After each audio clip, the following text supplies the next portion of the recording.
কবিতা ব্যর্থ প্রেম, এটি লিখেছেন বাংলা পণ্ডিত কবি সাহিত্যিক দীপঙ্কর পণ্ডিত।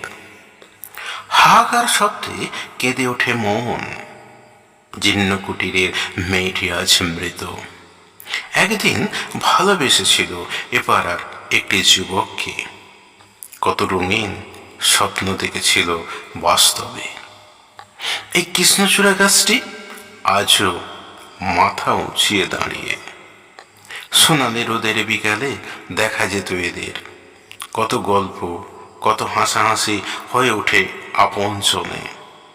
রেশমি নরম আলপনা আঁকা কাপড়ের আঁচল খানি উড়িত বাতাসের তালে তালে।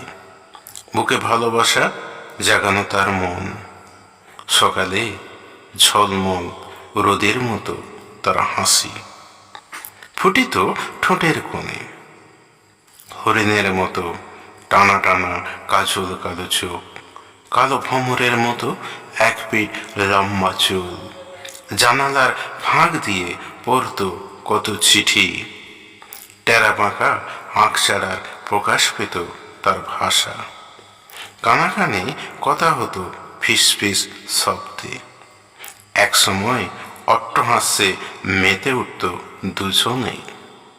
এত ভালোবাসা ব্যর্থ হয়ে পড়েছিল সামান্য কথায়।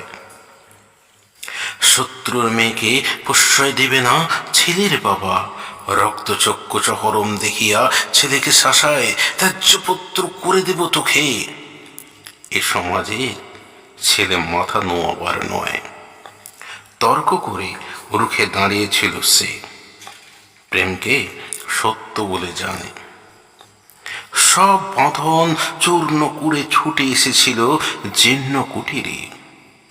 কলঙ্ক রটেছিল পাড়ায় পাড়ায়। সরল সাদাসিধে জীবন নিয়ে বাঁচতে চেয়েছিল মেয়েটি।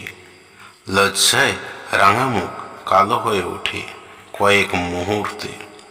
তীব্র ঘৃণার অপমানে নিজেকে শেষ করে ফেলে। ফুলের মালার বদলে নিজ হাতে পড়ে নিয়েছিল দড়ির ফাঁস। সেই শেষ নিঃশ্বাস ফেলেছিল এ ভূমিতে।